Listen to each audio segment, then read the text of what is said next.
So I think I slept more than Chud, but we're gonna watch part 2. I think Chud's already on it, so we're gonna catch up with Chud, see where he's at. Or are you gonna know who it is or know about the rumors? I didn't leak anything. I didn't leak anything at all.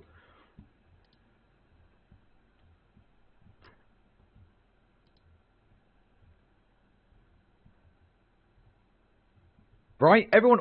This is what's so annoying about it. I feel like everyone already knows, but it's like one of those things where if you say it, you're a bad person. But it's like everyone already fucking knows. It's like, look, listen. Thanks for the membership, by the way.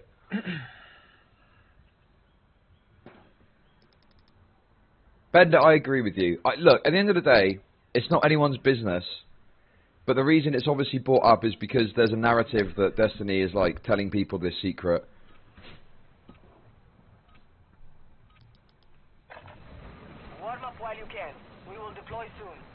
You know, my thing there, as I said yesterday, is I think Destiny has just been way too trusting of people, you know? Enemy soldier. Yeah, he has.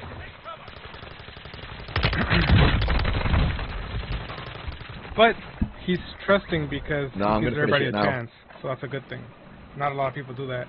A lot of people would judge you and just like write you off. I do that sometimes, but again, that's why he gets himself. The thing is like, you know, obviously the other problem as well is that, you know, it does that recontextualizes a lot of the interactions and the criticisms people are making. But anyway, look, we don't need to get into that now, okay? Enough training. Now we face the enemy for real. Hostiles dropping into the area. Yeah. Well, you know, I think that stuff was true. The marital problems, but you know, again, it's like it's not something I'd normally like. I'm never gonna do a stream where I like, oh, let's talk about Destiny's marital problems. Oh, trouble in paradise. Oh, what's going on? It just feels a bit gauche. I don't know. There's something not quite right about it, you know. Especially if someone's trying to keep it a secret and it's not like, you know, it's not like causing any massive harm. Like it's not causing harm. Like it's just harm between the couple. There isn't anything more broadly than that. Right, Chud. And the other problem as well is like the whole Darius part of the article. I mean, there's so much I could say about the article. Like going through the Darius part, and that seems to be like the crux of what's being discussed. And it's like, is this really relevant to like anything except for just, you know, more evidence that Destiny makes inadvisable personal decisions when it comes to some of this stuff.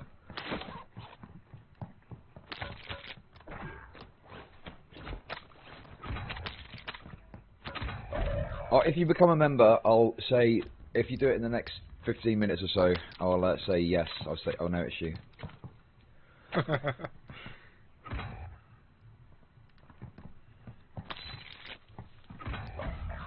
Your squad mate is redeploying.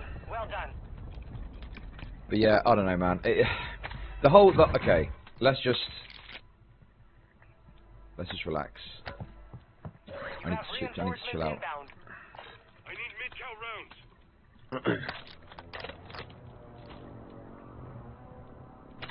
You missed the lab chapter.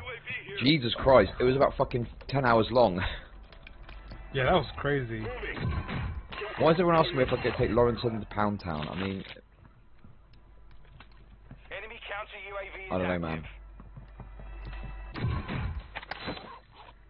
Your squad mate's back on station. Good work. I don't really do Nazis. Listen, I'm not that kind of guy. I don't look at women in a sexual way, okay? Bounty targets identified. You are clear to engage.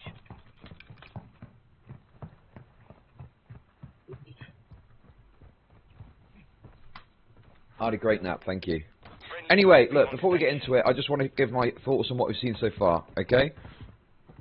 I don't think this article, you know, really lives up to what was promised, okay? I do not think that this article shows the pattern of abusive behaviour that would be likened to like a Harvey Weinstein. You know? I think that a lot of the stuff we're seeing is stuff we've seen already. It's collated together to try and create a CDO of abuse. I think... Harry the Homunculus, thank you so much for the membership, appreciate you. Harry the Homunculus became a member. I think, for me personally, there's a couple of things that I'd look in that and be critical of. But I think as a broad piece, to prove this thesis that Destiny is engaging in this, like, systemic abuse of orbiters, I just really don't think it's met the mark so far. I really don't think it's met the mark so far, and it's disappointing. And I think, you know, whilst obviously Max and Destiny split up over the subreddit shit, I think he could have just walked away. Why didn't he just walk away and do his own thing? I'll probably watch the hotline later, yeah. And it's you know,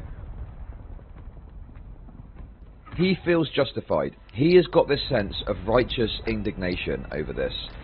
He truly believes in his head that Destiny is this terrible person.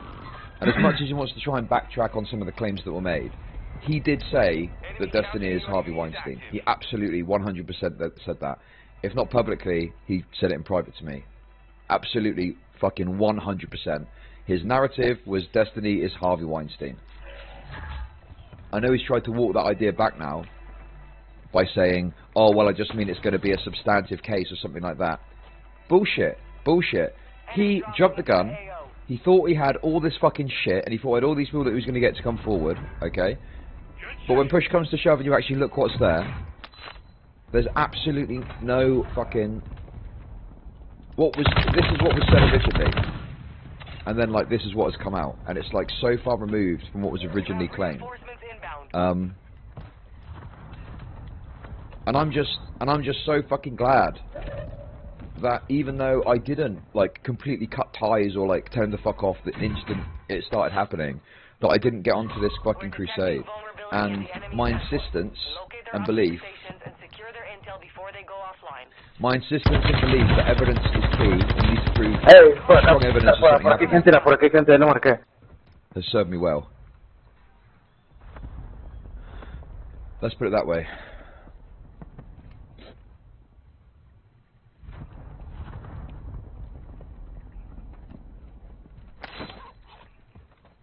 And the fact that, like, apparently he thinks this is going to go like on the news. He's literally, like, lost it. He's got a fucking screw loose. He's gone, like, insane. He thinks that the news network is going to pick this up. What, a news network is going to read through transcript? Like, a normie that would look at this would look at it and think, God, this guy's a bit fucking sexual. What's he doing all this business for? You know, they're not going to look at it and be like, Harvey Weinstein, abuse. They're going to look at it and be like, God, this Destiny guy's a bit, well, sexting and stuff. Oh, God, like, do you know what I mean? They'll be like, oh, what's this? This is a bit weird. But then they probably read part of it and be like, oh, listen, I don't even understand what's going on. What's this? What's all this? I don't know. Go get it, your dog tag. Go get it back. They'd see it as just weird online shit. Do you know what I mean? I just cannot imagine a world. Maybe I should test it. Maybe I should send it to some of my normie friends and be like, listen, bit random. I can't really say without ruining it, but can you just read as much as you want of that and tell me what you think? Mr. Pulitzer, let's go. I don't think he thinks that.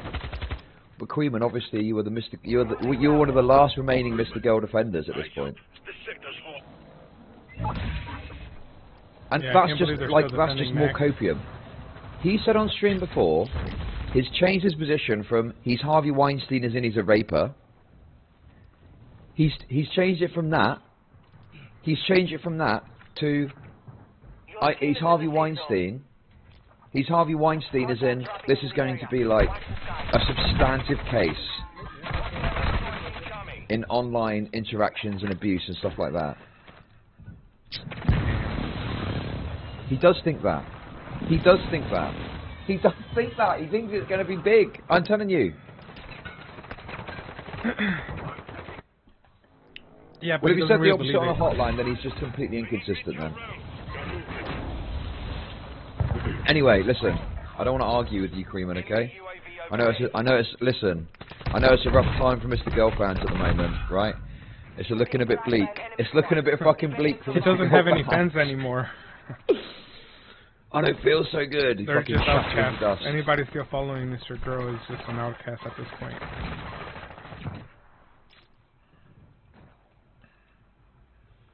You got this, Chud. We believe in you. MrGirl fans are glad it's over. I mean, if I was a big MrGirl fan, I would just be thinking, okay, now this is out, can we get back to like... Okay, I should be back now. Hello? Fire sale is active. Buy station prices are adjusted.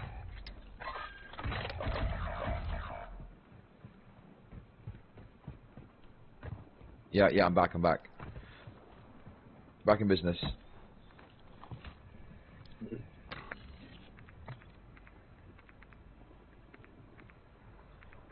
Did you see this? Smith printed it off. Smith printed it off.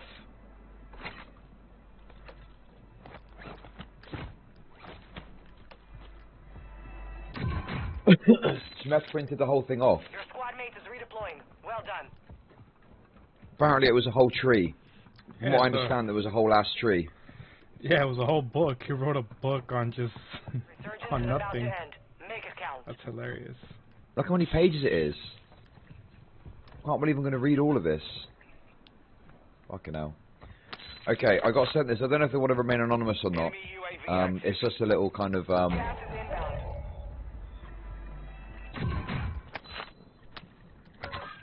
is inbound. there's just to tap off the lav segment. Someone sent me this. Said this is a joke, and I think somewhat it's true. Hostile UAV in the area. Advise you move to the safe zone Apparently now. this is in a Discord call or something. I don't know where it came from, but Said this is a joke, and I think somewhat it's true. Fire sale is done. If rape is the worst thing that's happened to you, you have a very easy life. And I think I say that as a joke, but like, when I count the top 10 worst things that have ever happened to me, my rape, it was like pretty brutal, and like, it wasn't like was I raped? It was like he held me down and raped me. Wouldn't even make the top 10.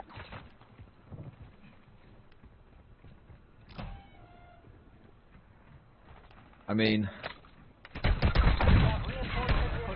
but getting abused by an online community would, I guess. I don't know. That's fucking. I don't know, man. It's just interesting to juxtapose, like, how she talks about her own rape. It's a bit obviously awkward to, you know, but whatever. That's what she's saying. Juxtapose that against, like, the way she talks about how she was treated by Destiny's community.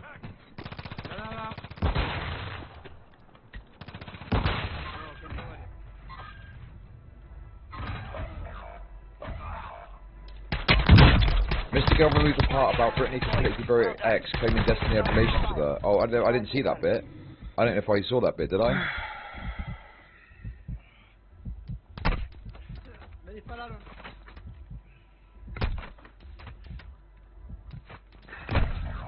What's this? If Destiny listened to Dan more, he wouldn't be a multi-millionaire banning world-class chicks and globetrotting.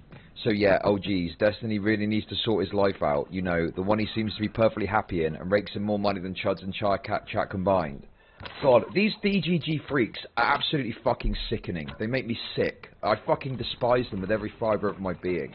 I don't want people like this in my fucking community, man. It pisses me off so bad. Do you know what I mean? Like, what the fuck? Kick him out. Like, Jesus Christ, can you fucking take yourself, can you stop being Destiny's cock sleeve for like 1 second? Is that possible? Fuck me.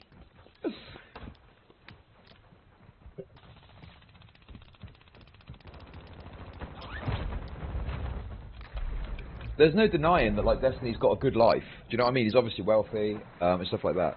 But I think you're delusional if you think that, like, there isn't a lot of turmoil that he has to deal with because of his, you know, life or whatever. Like, it's not even that big a deal for me. I'm not like sitting here like super judging, like, yeah, Destiny does it. It's like, that's my perspective on it, and I'll state it if I'm asked, so it's relevant to the topic that I'm covering.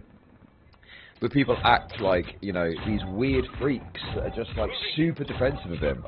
And what's funny about it as well is I am friendly with people who I know are like not just DGG people, but they're like close to Destiny, and I've like helped on his like manifestos, and they are like perfectly willing and agree that like there's some, you know,